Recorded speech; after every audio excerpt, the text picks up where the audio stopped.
ለመላው የክርስትና እምነት ተከታዮች በሙሉ እንኳን ለኢየሱስ ክርስቶስ የልደት በዓል በሰላም አደረሳችሁ የሚለው መልካም ምኞታችን ይድረሳችሁ። በኢትዮጵያ ንግድ ባንክ 4 ኪሎ ቅርንጫፍ በጊዜያዊ አስተዳደሩ መንግስታዊ መዋቅር ስም ያለ ከ18 ሚሊዮን ብር በላይ ጀነራል መኮንኑ ወታደራዊ መሪዎች የሚተማመኑበትን ሰራዊት መገንባትና ማብቃት የኃይል የበላይነትንና የመረጃ ፍጥነትን ማረጋገጥ እንደሚገባ አመላክተዋል። የተኙ ነበሩ፣ የናቁ ነበሩ፣ ገዳዮች ነበሩ፣ አሳዳጆች ነበሩ፣ ሴረኞች ነበሩ፣ ወሬኞች ነበሩ፣ አደናቃፊዎች ነበሩ፣ ነቃፊዎች ነበሩ። በሌላ በኩል ደግሞ ገብቷቸው የተከተሉ ነገን ለመስራት እየተባበሩ እውነት ለመንገር እየደፈሩ ለእውነት ለመስዋዕት የቆረጡ ጥቂቶች ቢሆንም ብዙዎችን ለማፍራት የሚተጉ ነበሩ። አንቺ አትድከሚ ከቤተ መንግስት ወጣ እያልኩ እኔም ወደ በርሜል መቅዳቱን አግዝሻለሁ የሚል ቃል በቃል አልገቡላትም እንጂ አሜሪካ የጠየቅሽው ሁሉ ይደረጋል ግን ብለዋታል።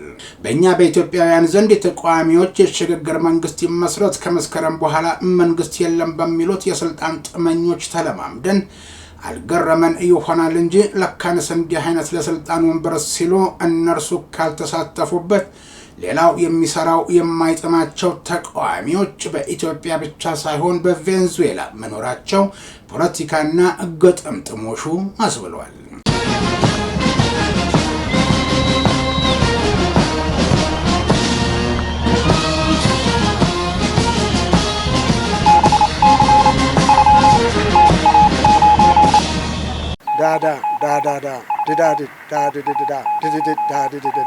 ሞርስ ማለት ይችላል። ይህ ሞርስ ነው የሚያዘጋጀው ወንድም ኢዮብ። ጤና ይስጥልኝ። ይህ በሞርስ ኮሙኒኬሽን ተዘጋጅቶ የሚቀርብላችሁ መርሃ ግብር ሲሆን በምድር ኃይል ፎሌን ሲነፋ፣ በባህር ኃይል ማስተሪንግ፣ በአየር ኃይል ፓሬድ ሲደረግ ወደ እናንተ የሚደርሰው የማክሰኞ ታህሳስ 28 ቀን 2018 ዓ.ም የሞርስ ልዩ ዝግጅት ነው ጀመረ።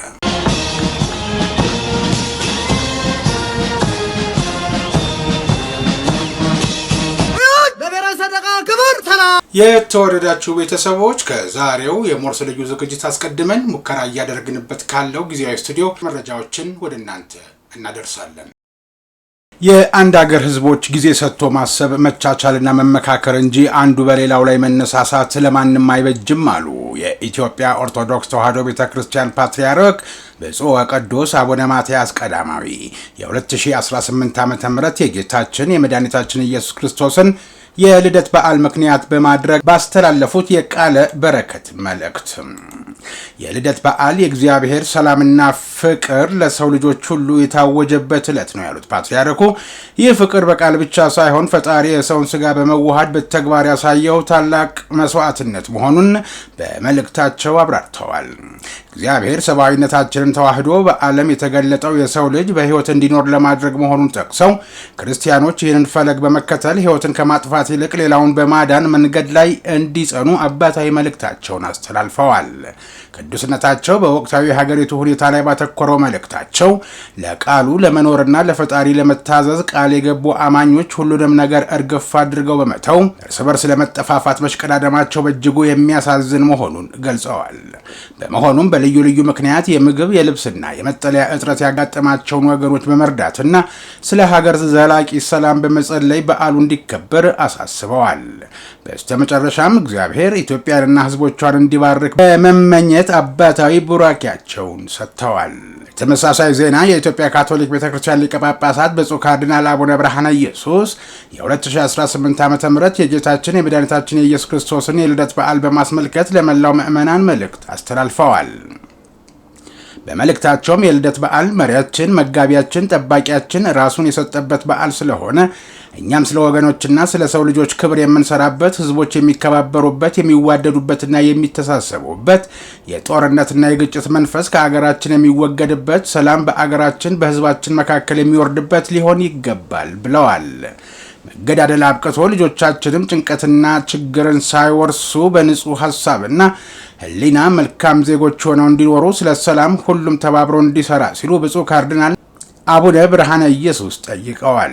በዚህ ልደት በዓል ለአቅመ ደካሞች፣ ለህሙማን፣ አስታዋሽና ረዳት ለሌላቸው በየጎዳናው ላሉ ወገኖች ያለንን በመስጠትና በማካፈል በማብላትና በማጠጣት የታረዙትን በማልበስ በዓሉን በደስታ እንዲያከብሩ የማድረግ ክርስቲያናዊ ግዴታችን ነው ሲሉ የአደራ መልእክታቸውን አስተላልፈዋል። ጠቅላይ ሚኒስትር ዶክተር አብይ አህመድ ዘንድሮ የኢየሱስ ክርስቶስን ልደት የምናከብረው የተነገረው የተስፋ ቃል መድረሱን፣ የለውጥ ብርሃን መፈንጠቅ መጀመሩን፣ የመሻገር ዘመን መቅረቡን እያመንን ነው በማለት የበዓሉን መልእክት ጀምረው ጉዟችን በውጣ ውረድ የተሞላ ነበር። ተስፋ አስቆራጭ መከራዎችን አስተናግደናል። ከእንግዲህ ፈተናው ጨርሶ አይጎበኘንም ባንልም ተስፋችን የሚወለድበት የዋዜማው ዕለት ላይ ደርሰናል። የፍዳው ዘመን ላይመለስ ተሸኝቶ የማንሰራራት ዘመን እንደመጣ በልበ ሙሉነት መናገር እንችላለን ብለዋል። የኢየሱስ ክርስቶስ ልደት ትናንትን የዋጀ ነገን የታደገ ነው። ከአዳም እስከ ክርስቶስ ልደት የተከናወነው ሁሉ ዋጋ ያገኘው በክርስቶስ መወለድ ምክንያት ነው። ከክርስቶስ ልደት በኋላ ያለው የሰው ልጅ ሕይወት ቀና የሆነው በክርስቶስ ምክንያት ነው። ክርስቶስ በትናንትና በነገ መካከል ዛሬ ሆኖ ሁለቱን አስታርቋቸዋል።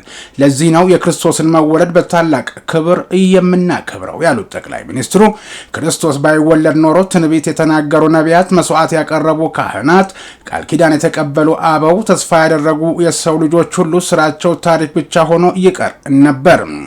ዋጋ ከፍሎ ሕያው ያደረጋቸው ክርስቶስ ነው። ክርስቶስ ባይወለድ ኖሮ የሰው ልጅ ወደፊት የሚያከናውናቸው የስልጣኔ የጽድቅና የበጎነት ስራዎች ሁሉ የድህነት ቅኝት አይኖራቸውም ነበር። በመልእክታቸውም ሲቀጥሉ ትናንትን የቀደሰው ነገን የሚዋጀው ዛሬ የተወለደው ክርስቶስ ነው። ይህንን ታላቅ ትምህርትና አስተውል ዘንድ ይገባናል። ትናንት የቱንም ያህል ታላቅ ታሪክ፣ ታላቅ ቅርስና ታላቅ እሴት ቢኖረንም ዛሬያችን ከተበላሸ ዋጋ የለውም። ባቢሎንና ፋርስ፣ አቴናና ሮም፣ ሱሜርና ሜሶፖታሚያ ዛሬ በጥንቱ ክብራቸውና ታላቅነታቸው የሉም። እነርሱ ትናንት ነበራቸው፣ ያጡት ዛሬን ነው። ዛሬን በማጣታቸው ደግሞ ትናንታቸው ትዝታ፣ ነጋቸው ህልም ሆኗል። ትውስታ እንጂ እመርታ የላቸውም። ኢትዮጵያ ታላቅ ሀገር ነበረች። የታላላቅ ስልጣኔዎች ሀገር ነበረች። የታላላቅ መንግስታትና የታላላቅ ህዝቦች ሀገር ነበረች። የታላላቅ ባህሎችና የአስደናቂ ቅርሶች ሀገር ነበረች። ጥያቄው ዛሬስ የሚለው ነው። ዛሬ በድህነት በኋላ ቀርነትና በረሃብ የምንሰቃይ ከሆነ ታሪካችንን አልዋጀነውም ማለት ነው። ትናንትን የሚዋጀው ዛሬ ነውና ትናንት የሚቃኘውና የሚተረጎመው በዛሬ መንፈስ ነው። የዛሬ ከፍታ ትናንትን ጨምሮ ከፍ ያደርገዋል። የዛሬ ተዋርዶ ደግሞ ትናንትን ጨምሮ ያወርደዋል። የሀገራችንን ታላቅነት የሚገነዘብ ትውልድ አሁን ተፈጥሯል። ትውልዱ የድህነትን በትር ደጋግሞ ቀምሷል። የኋላ ቀርነትን አስቀያሚ መልክ እስኪበቃው አይቷል። የትናንት ስህተት ያስከተለውን ፍዳ ትከሻው እስኪጎብጥ ለመሸከም ተገዷል። የመልክዓ ምድር እስረኝነት አይን አፍጥጦ ጥርስ አግጥጦ ሲመጣ የታዘበ ትውልድ ነው። የችግሩን ልክ መዝኖ መረዳት ብቻ ሳይሆን የመሻገሪያ መርከቡን መገንባት የሚያውቅ ትውልድ ነው። የትናንት ኩስመናን በዛሬ ትጋት እንደሚያሸንፉ የሚያምኑ ዜጎች ቁጥራቸው በጨመረ ቁጥር የነገ ቁመናችን እንደሚሻሻል ጥርጥር የለውም። የነቢያት ጽድቅና ትንቢት የቀጠለው የነቢያት አምላክ ክርስቶስ ትንቢታቸውን ፈጽሞ ስለተወለደ ነው። የትንቢት መጽሐፍት ዋጋ ያገኙት በወንጌል መጽሐፍት የተነሳ ነው። ብሉይ ኪዳንን ጥቅም ያገኘው በሐዲስ ኪዳን ምክንያት ነው። ሁሉንም ትናንቶች የዋጃቸው ዛሬ ነው። ትናንታችን ዋጋና ክብር እንዲኖረው ከፈለግን ዛሬ ተግተን እንስራ። ብዙ ጊዜያችንን በትናንት ትዝታና ትውስታ ውስጥ ከምናሳልፍ በዛሬ ትግልና ውጣ ውረድ ላይ እናጥፋ። ዛሬያችን የተስተካከለና የተቃና ከሆነ ያለ ጥርጥር ትናንታችንን ተገቢውን ክብር ያገኛል። ክርስቶስ ባይወለድ ኖሮ ከክርስቶስ ልደት በኋላ ያለው ዘመን አዲስ ዘመን አይሆንም ነበር። ነገን ለመተንበይ የተሻለው መንገድ ነገን ራሱን መፍጠር ነው ይባላል። የሰው ልጆችን ነገ ክርስቶስ ጀመረው፣ ክርስቲያኖች ደግሞ ተራመዱበት። ዛሬ የተሻለ ስራ የሚሰሩ ሰዎች ነገን የተሻለ አድርገው ይፈጥሩታል። ዛሬን በዋዛና በፈዛዛ በክፋትና በሴራ የሚኖሩ ሰዎች ደግሞ ነገን የባሰ አድርገው ያበላሹታል። የኢትዮጵያ ነገ በዛሬ ስራና ተጋድሎ እንጂ በዛሬ ምኞትና መሻት ብቻ አይመጣም። አንዳንዶች የኢትዮጵያን ነገ ለማበላሸት ዛሬ በክፋት ስራዎች ተነክረዋል። እኛ ግን የኢትዮጵያን ነገ ለማቅናት ስንል ነገን በሚዋጁ ስራዎች ተጠምደናል። ነገን የሚዋጀው ስራ መሆኑን ስለምናውቅ ነገን ተቀምጠን አንጠብቀውም፣ ሰርተን እንደርስበታለን እንጂ። ከቤተልሔም በረት እስከ ቀራንዮ አደባባይ የሰው ልጆች ትናንት ሲቀደስ፣ የሰው ልጆች ነገ ሲሰራ መልከ ብዙ ምላሽ ነበረው። የተኙ ነበሩ፣ የናቁ ነበሩ፣ ገዳዮች ነበሩ፣ አሳዳጆች ነበሩ፣ ሴረኞች ነበሩ፣ ወሬኞች ነበሩ፣ አደናቃፊዎች ነበሩ፣ ነቃፊዎች ነበሩ። በሌላ በኩል ደግሞ ገብቷቸው የተከተሉ ነገን ለመስራት እየተባበሩ እውነት ለመንገር እየደፈሩ ለእውነት ለመስዋዕት የቆረጡ ጥቂቶች ቢሆንም ብዙዎችን ለማፍራት የሚተጉ ነበሩ። የኢትዮጵያ ነገ ሲሰራም ምላሹ ልዩ ልዩ ነው። የሚያሸንፉት ግን ተክተው የሚሰሩት ናቸው። ቪክቶር ሁጎ ጊዜው የደረሰን ሐሳብ ለማስቆም የሚችል ኃይል በዓለም ላይ የለም ብሎ ነበር። የኢትዮጵያ ብልጽግና ጊዜው የደረሰ ሐሳብ ነው። ማንም ሊያስቆመው አይቻለውም። የኢትዮጵያ ታላቅነት ጊዜው የደረሰ ሐሳብ ነው። ሊገታው የሚችል ምንም ኃይል የለም። እኛ ዛሬ የቆምነው በትናንት እና በነገ መካከል ነው። ትናንትን በዛሬ ስራችን ዋጋ እንዲያገኝ እናደርገዋለን። ነገን ደግሞ በዛሬው ስራችን አሳምረን እንገነባዋለን። ክርስቶስን የልደት በዓል ይህን ታሪካዊ ኃላፊነታችንን እያሰብን እናከብረዋለን። በድጋሚ መልካም የልደት በዓል ይሆነልን። ኢትዮጵያ በልጆቿ ጥረት ታፍራና ተከብራ ለዘላለም ትኖር። ፈጣሪ ኢትዮጵያና ሕዝቦቿን ይባርክ። ታኅሳስ 28 ቀን 2018 ዓ.ም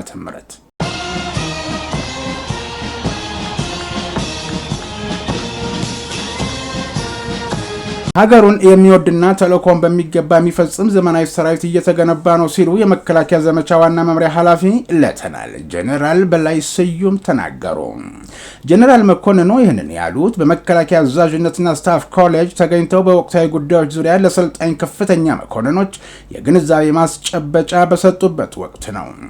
አሁን ያለንበትን ወቅታዊ ሁኔታና ቀጣይ ሊያጋጥመን ስለሚችለው ሁኔታ እንዲሁም ዘመኑ የደረሰበትን የጦርነት እድገት አብነታዊ ማሳያዎችን በመጥቀስ ያስረዱት ጄኔራል መኮንኑ ወታደራዊ መሪዎች የሚተማመኑበትን ሰራዊት መገንባትና ማብቃት የኃይል የበላይነትንና የመረጃ ፍጥነትን ማረጋገጥ እንደሚገባ አመላክተዋል። የስበት ማዕከልን ማንጠር፣ ጥምር ጦርነትን መምራት መቻልን፣ ሀገሩን አብዝቶ የሚወድ ወታደር መገንባት፣ ጠላቱን ለይቶ የሚያውቅና አምርሮ የሚጠላ ኃይል መፍጠር፣ ሚስጥርን የሚጠብቅ ሰራዊት መገንባትን ዘመኑ ይጠይቃልና እዚህ ላይ መስራት ለነገ የማይባል ጉዳይ ነው ብለዋል።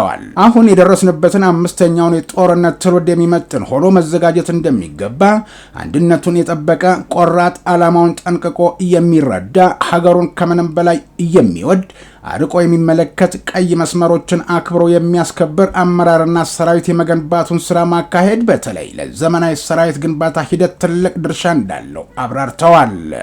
ሀገሩን የሚወድና ተልእኮውን ተገንዝቦና ተረድቶ በሚገባ የሚፈጽም ዘመናዊ ሰራዊት እየተገነባ መሆኑን ያመላከቱት ሌተናል ጄኔራል በላይ ስዩም ከፍ ሲሉ የተብራሩ ዝርዝር እውነታዎችን በመተግበር ይበልጥ ማረጋገጥ እንደሚገባ አስገንዝበዋል። ዘገባው የኮሌጁ የሰራዊት ስነ ልቦና ግንባታ ነው።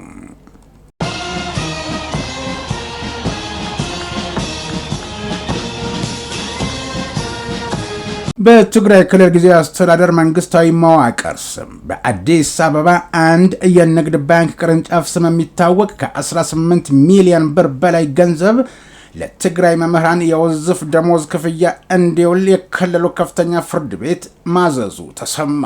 ክልሉ ከፍተኛ ፍርድ ቤት የፍትሐ ብሔር ችሎት ካለፉት ቀጠሮች የቀጠለው የትግራይ መምህራን የ17 ወራት የውዝፍ ደሞዝ ጉዳይ ተመልክቷል። ሰኞ ታኅሳስ 27 ቀን 2018 ዓ.ም በመቀሌ ከተማ የነበረው የፍርድ ቤት ውሎ ምን እንደሚመስል የተጠየቁት የአይን እማኞች ፍርድ ቤቱ በኢትዮጵያ ንግድ ባንክ 4 ኪሎ ቅርንጫፍ ታግዶ የቆየው በጊዜያዊ አስተዳደሩ መንግስታዊ መዋቅር ስም ያለ ከ18 ሚሊዮን ብር በላይ ለመምህራን እንዲከፈል ወስኗል። ፍርድ ቤቱ የተከሳሽ ጠበቆች በጉዳዩ ዙሪያ ተጨማሪ ማስረጃዎች ይዘው እንዲቀርቡ በማዘዝ ለጥር 25 ቀን 2018 ዓ.ም ቀነ ቀጠሮ መሰጠቱን ቲክቫህ ዘግቧል። አዲስ አበባ 4 ኪሎ የኢትዮጵያ ንግድ ባንክ ቅርንጫፍ ከ18 ሚሊዮን ብር በላይ ተቀምጦ የተቀመጠበትም የሂሳብ ቋቱ ባለቤት የትግራይ ጊዜያዊ አስተዳደር መዋቅር መሆኑ ይጠቀስ እንጂ መቼ እንደገባ መቼ የተቀመጠ ገንዘብ ስለመሆኑ የተሰጠ ፍንጭ የለም። የአሁኑ የትግራይ ጊዜያዊ አስተዳደር ይህ ብር በዚህ ቅርንጫፍ ስለመቀመጡም የሚያውቀው ነገር መኖር አለመኖሩንም ዘገባው አላመላከተም።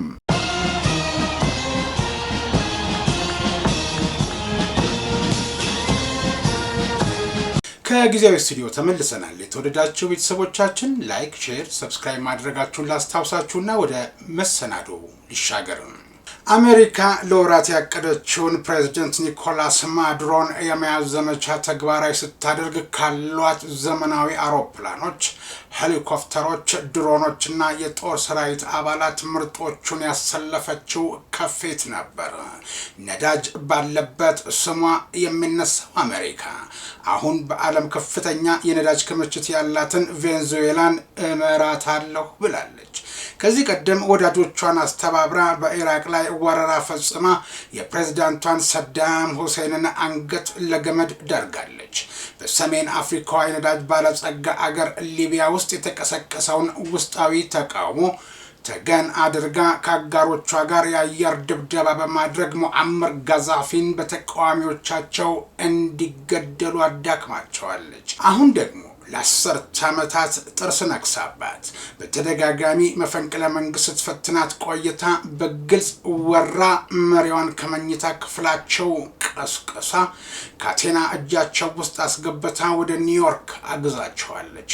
የማዱሮ ዕጣ ፈንታ ከሳዳምና ከጋዳፊ ይለይ እንደሆነ ወደፊት የሚታይ ነው ሲል ይጀምራል ትንታኔውን ቢቢሲ። አሜሪካ ለወራት ስትጸነስሰው የነበረው የቬንዙዌላው ዘመቻ ከምድር፣ ከአየር፣ ከውሃና ከባህር ላይ ክትትል ሲደረግበት የነበረ ሲሆን ስኬታማ እንዲሆን የሚያስፈልገው ነገር የቀረበለት ተልዕኮ ነበር። ፕሬዝዳንቱና የአሜሪካ ባለስልጣናት ሌሊቱን ቁጭ ብለው በቀጥታ ሲከታተሉት የነበረ ዘመቻ ነው። የዚህ ዘመቻ ዋነኛ ግብ አሜሪካ እጽና ጦር መሳሪያ ያዘዋውራሉ በሚል ወንጀሎች በተደጋጋሚ ስትከሳቸውና ስትዝትባቸው የነበሩትን የቬንዙዌላው ፕሬዝዳንትን መያዝ ነበር። የአሜሪካ ሁሉም ኃይል በተልዕኮ ውስጥ ሚና ቢኖራቸውም ዋናውን ስራ ያከናወነው ግን ዴልታ ፎርስ የሚባለው ልዩ የኮማንዶዎች ቡድን ነው። ዴልታ ፎርስ ማን ነው?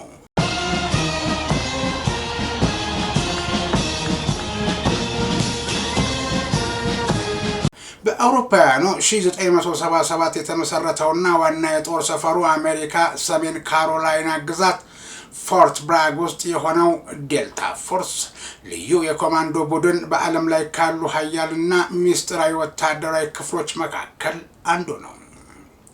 ዴልታ ፎርስ በአሜሪካ ሰራዊት የልዩ ዘመቻዎች እዝ ስር ሆኖ የሚታዘዘው በሰራዊቱ የጋራ ልዩ ዘመቻዎች እዝ ነው። ይህ ቡድን ከዴልታ ፎርስ በተጨማሪ ፈርስት ስፔሻል ፎርስስ ኦፕሬሽናል ዲታችመንት ዴልታ የሚል ስምም አለው። ይህ ወታደራዊ ቡድን የተቋቋመው የብሪታንያ 22ኛው ልዩ የአየር ኃይል አገልግሎት ክፍል አወቃቀርን መሰረት በማድረግ ኮሎኔል ቻርልስ ቤክዌዝ አማካኝነት ነው። ዴልታ ፎርስ በሚያከናውናቸው ጥብቅ ምስጢራዊ ዘመቻዎችና ባለው ተፈላጊነት ምክንያት ቡድኑ እንደየሁኔታውና ተልዕኮው የተለያዩ ስያሜዎች ሲሰጡት ቆይተዋል። የዴልታ ፎርስ የተለየ ትኩረት የሚያደርገው ከባድ ጉዳት ሊያስከትሉ ይችላሉ በሚባሉ ከፍተኛ ዋጋ በሚሰጣቸው ተልዕኮች ላይ ሲሆን ቀዳሚ ኃላፊነቱ ደግሞ ጸረ ሽብር ዘመቻዎችን፣ ታጋቾችን ማስለቀቅ፣ ሽብርተኞችን ማስወገድና መያዝ እንዲሁም የተለያዩ የቅኝት ስራዎችን ማከናወን ነው። የዴልታ ፎርስ ቡድን አባላት በተጨማሪም ከፍተኛ ባለስልጣናትና ስመጥር ሰዎችን ለመጠበቅ መደበኛ ባልሆኑ ውጊያዎች ውስጥ በብቃት እንዲሳተፉ፣ በፈንጂዎች አጠቃቀም በስውር ወደ አንድ ቦታ በመግባትና በአልሞ ተኳሽነትም ሰልጥነዋል። ኮማንዶዎቹ በየትኛውም ቦታና ሁኔታ ውስጥ ሊሰማሩ ስለሚችሉ ሁሉን አቀፍ ስልጠና ይሰጣቸዋል። በዚህም በአውሮፕላን፣ በባቡር፣ በመርከብና በመኪናዎች ላይ የሚያጋጥሙ ክስተቶችን ለመቆጣጠር እንዲችሉ የሰለጠኑ መሆናቸው ይነገራል። የቡድኑ አባላት በተለያየ ኃላፊነት ላይ ተመድበው የመስራት አቅም አላቸው። በዚህም እንደ ወታደር በቀጥታ በመዋጋት፣ በአነጣጥሮ ተኳሽነት፣ በስለላ ወይም መረጃ በመሰብሰብ እንዲሁም በአንድ ኢላማ ላይ ድንገተኛ ጥቃት በመፈጸምና በሌሎችም ተግባራታቸው ይታወቃሉ። ዴልታ ፎርስ ከተመሰረተ ጀምሮ ያካሄዳቸው አብዛኞቹ ዘመቻዎች እስካሁንም ድረስ በሚስጥር ተይዘዋል። በመገናኛ ብዙሃን ዘገባዎች ውስጥ ከተካተቱት የተወሰኑት ብቻ በጊዜ ሂደት ውስጥ ይፋ ሆነዋል። ነገር ግን ስለ ዘመቻዎቹ ከባለስልጣናት ከሚሰጡ ጥቅል መረጃዎች ውጪ ሌላው በጥብቅ ሚስጥርነት የሚጠበቅ ነው። የአሜሪካ መንግስት ለህዝብ ይፋ ካደረጋቸው የዴልታ ፎርስ ዘመቻዎች ዋና ዋናዎቹ የሚከተሉት ናቸው። ኦፕሬሽን ኤግል ካላው በኢራን ውስጥ የታገቱ አሜሪካውያንን ለማስለቀቅ የተካሄደ ዘመቻ ነው።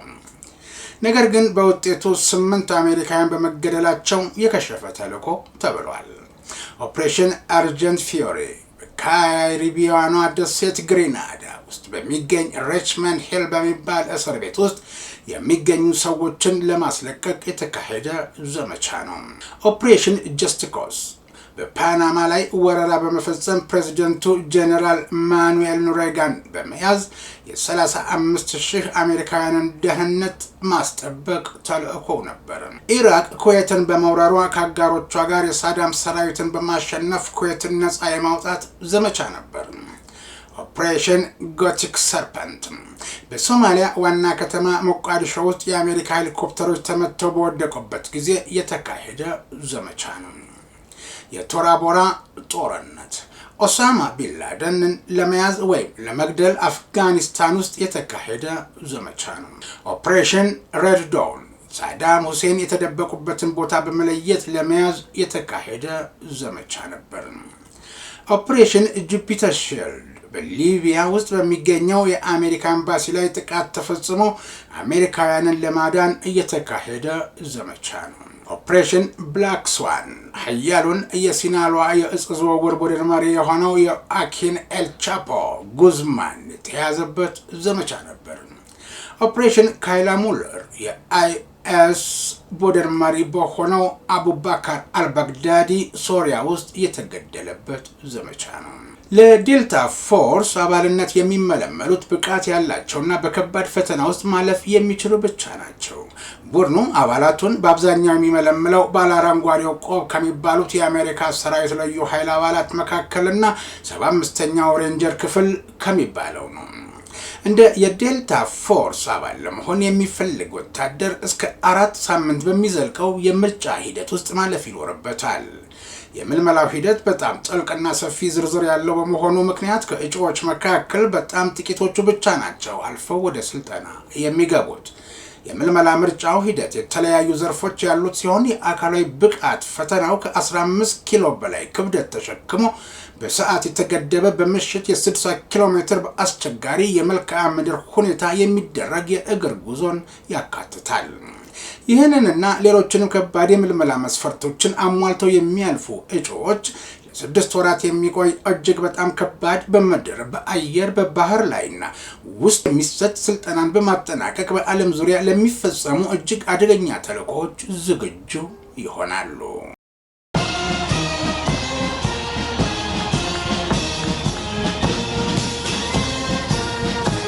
ይሄ እስካሁን የነገርናችሁን አቋም ያለውና በየተላከበት ግዳጁን የሚወጣው ዴልታ ፎርስ የልቡን አሙቆ ጉዳዩን ተኩሶ ከተመለሰ በኋላ አንዳንድ ወገኖች ዲያብሎስ በስሙ ተጠርቶ ታዲያንን እዳ አለባችሁ በከንቱ ስሜን አነሳችሁ ብሎ ቻቬዝ የተናገሩትን ማዱሮን ዋጋ አስከፈላቸው ብለዋል። ይህንን ሲያስረዱ በመስከረም 2006 በተባበሩት መንግስታት ድርጅት ጠቅላላ ጉባኤ ላይ ባደረጉት ንግግር የቬንዙዌላው ፕሬዝዳንት የነበሩት ሁጎ ቻቬዝ እንዲህ አሉ። ፕሬዝዳንት ጆርጅ ደብሊው ቡሽን መሆኑ ነው ዲያብሎስ ሲሉ ጠሯቸውና ዲያብሎስ እዚህ ቤት አለ፣ አሁን እዚህ ቤት ውስጥ ነው፣ አሁንም ድረስ ድኝ ይሸተኛል አሉ። ጠቅላላ ጉባኤው ላይ የተካፈሉ መሪዎች ተገረሙ። ከንፈራቸውን ግራ ቀኝ አድርገው አጣመው ያሽሟጠጡም የተሳለቁም አልጠፉም። በ2013 ታዲያንን ቻቬዝ ከዚህ ዓለም በሞት ተለዩ። ከዚያ ታሪካዊ ንግግራቸው በኋላ ቀድሞ የውጭ ጉዳይ ሚኒስትር ኋላም ምክትል ፕሬዝዳንት ሆነው ያገለገሉት ኒኮላስ ማዱሮ መንበሩን ተረከቡ። ማዱሮ በግልጽ አሜሪካ ጠል ቢሆንም ዲያብሎስ የሚለውን ስም አልጠሩም። ግን ከዓመታት በኋላ ቻቬዝ ስሙን በጠሩት አቤት ብሎ በአዲሱ ዓመት የመጀመሪያ ሳምንት መጀመሪያ ላይ ማዱሮ ከተኙበት በዴልታ ልዩ ኃይል ተውዘው ተወሰዱ። የማዱሮ የቅርብ ሰው ሆነው የቆዩት የቬኔዙዌላ ተጠባባቂ ፕሬዝዳንት ዴልሲ ሮድሪጌዝ ኒኮላስ ማዱሮ በስልጣን ላይ በነበሩበት ወቅት በተለያዩ ክስተቶች ወቅት ከፕሬዝዳንቱና ከባለቤታቸው ጎን አይጠፉም ነበር። የህግ ባለሙያና ዲፕሎማት የሆኑት ምክትል ፕሬዝዳንቷ በማዱሮ የስልጣን ዘመን የተለያዩ ኃላፊነቶች ውስጥ አገልግለዋል። የ56 ዓመቷ ሮድሪጌዝ የፕሬዝዳንቱ የቅርብ ሰው መሆናቸው ብቻ ሳይሆን ከእስር እንዲለቀቁ በጠየቁበት ንግግራቸው ላይ ማዱሮ የአገሪቱ መሪ መሆናቸውን ጠቅሰዋል። ታዲያንን ቅዳሜ ዕለት ዶናልድ ትራምፕና ውጭ ጉዳይ ሚኒስትር ማርኮ ሩቢዮ ከሮድሪጌዝ ጋር ተወያይተዋል። በዚህ ውይይታቸው ወቅትም ሮድሪጌዝ አሜሪካ የጠየቀችውን ሁሉ ለማድረግ ፈቃደኛ መሆናቸውን ገለጹ። ነዳጁን አስተዳድራለሁ ላለችው አሜሪካ አንቺ አትድከሚ፣ ከቤተ መንግስት ወጣ እያልኩ እኔም ወደ በርሜል መቅዳቱን አግዝሻለሁ የሚል ቃል በቃል አልገቡላትም እንጂ አሜሪካ የጠየቅሽው ሁሉ ይደረጋል ግን ብለዋታል። ይህ የሮድሪጌዝ ንግግር ቬኔዙዌላ ዳግም ቅኝ ግዛት አትሆንም ሲሉ የተናገሩትን የሚቃረን ነው ተብሎባቸዋል።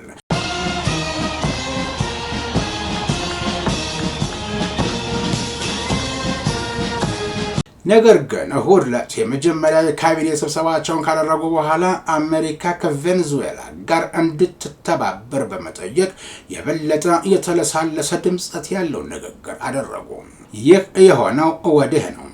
ወዲያ ማዶ ደግሞ የኖቤል የሰላም ሽልማት አሸናፊና የቬኔዙዌላ ተቃዋሚ መሪ ማሪያ ኮሪና ማቻዶ አሜሪካ በቬኔዙዌላ ፕሬዝዳንት ኒኮላስ ማዱሮ ላይ የወሰደችው እርምጃ ወታደራዊ ጣልቃ ገብነትን በመደገፍ የሀገሪቱ የነጻነት ሰዓት ደርሷል ሲሉ ሁሉ በእጅሽ በደጅሽ ነውና ወደ ስልጣን ወንበሩ አድርሽኝ አይነት ልመና የሚመስል ጥያቄ አቅርበዋል።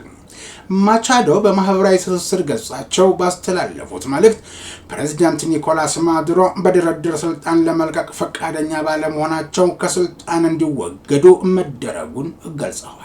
በእኛ በኢትዮጵያውያን ዘንድ የተቃዋሚዎች የሽግግር መንግስት ይመስረት ከመስከረም በኋላ መንግስት የለም በሚሉት የስልጣን ጥመኞች ተለማምደን አልገረመን ይሆናል እንጂ ለካንስ እንዲህ አይነት ለስልጣን ወንበር ሲሉ እነርሱ ካልተሳተፉበት ሌላው የሚሰራው የማይጥማቸው ተቃዋሚዎች በኢትዮጵያ ብቻ ሳይሆን በቬኔዙዌላ መኖራቸው ፖለቲካና ግጥምጥሞሹ አስብሏል።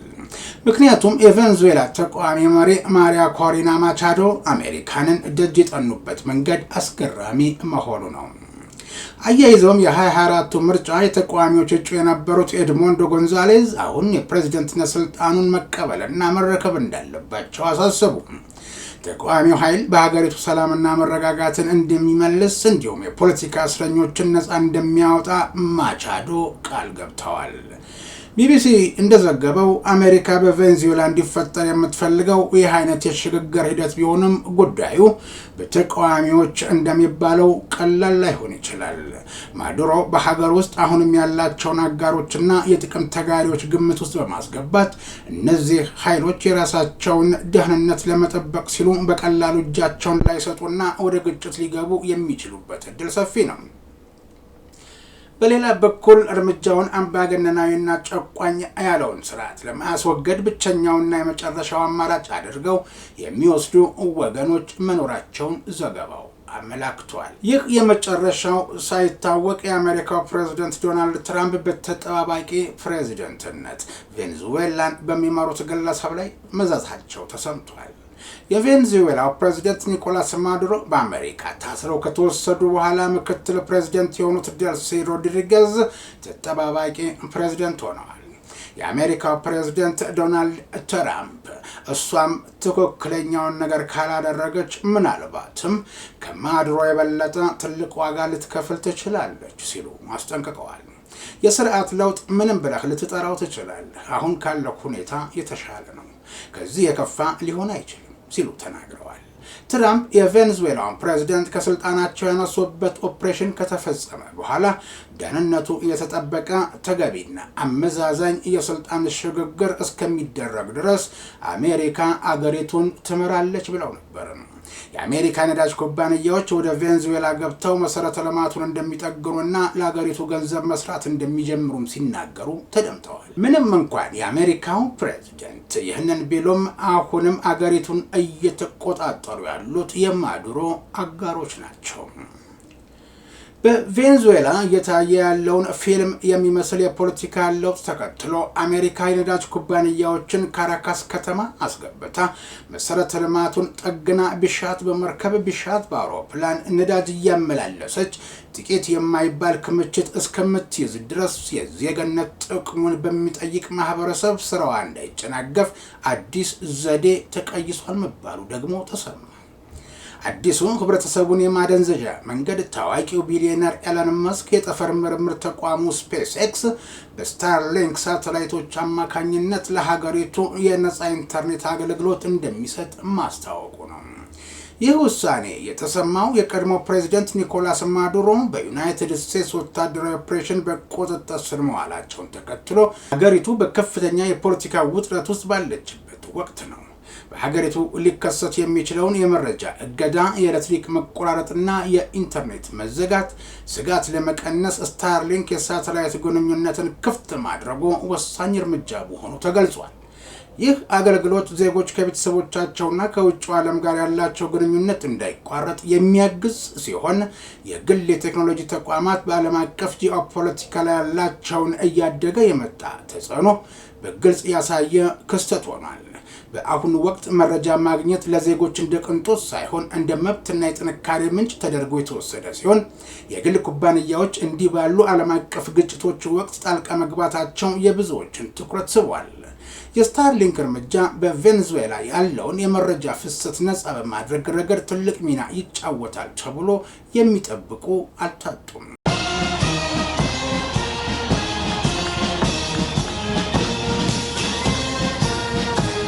አንቺም ቅጂ ስለኔ አትጨነቂ ነው። አዎ አሜሪካ ነዳጅ ቬንዙዌላ ዳታ ትሞላለች። እንዲህ ያለው ጣልቃ ገብነት ሌላ ሀገር ላይ ካልተደገመና በቬንዙዌላ የደረሰ በሌላ አይድረስ ይሉ ጸሎት ከሰመረ ሰየው። ኩባና ኮሎምቢያ ወይም ኢራን በአሜሪካው ዴልታ የሚጎበኙ ከሆነ ደግሞ ዋሽንግተን ጣልቃ ገብነትን ስራዬ ብላ ስትይዘው ነዳጁም ዳታውም ያልቅና ጉድና ድንቅ አንድ ሰሞን ነው ይሉት ይፈጸማል። ይህ የሚሆነው አሜሪካ ቬንዙዌላን የግዛት አካል ናትና እኔ ነኝ የማስተዳድረው ህዝቡም የሚገዛበት ህግ የአሜሪካ ህግ ነው የማለትን ድፍረት ፈጣሪ ካልሰጣት ብቻ ይሆናል።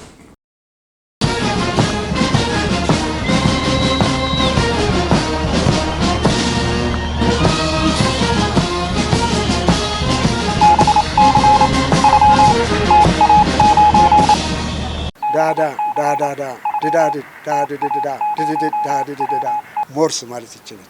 ይህ ሞርስ ነው የሚያዘጋጀው ወንድም ኢዮብ። የተወደዳችሁ ቤተሰቦቻችን እስከዛሬ ላደረጋችሁልን ድጋፍ ምስጋናችን ይድረሳችሁ። በምድር ኃይል ፎሌን ሲነፋ፣ በባህር ኃይል ማስተሪንግ፣ በአየር ኃይል ፓሬድ ሲደረግ ወደ እናንተ እንዲደርስ ታስቦ በሞርስ የበላይ ጠባቂ የተዘጋጀው የማክሰኞ ታህሳስ 28 ቀን 2018 ዓ.ም የሞርስ ልዩ ዝግጅት የስካሁን ነበር። ከዝግጅቱ ጋር ኢዮብ ደመቀ አብሬያችሁ ነበርኩ። በቀጣይ በሌላ መሰናዶ እንገናኛለን። ጤና ይስጥልኝ።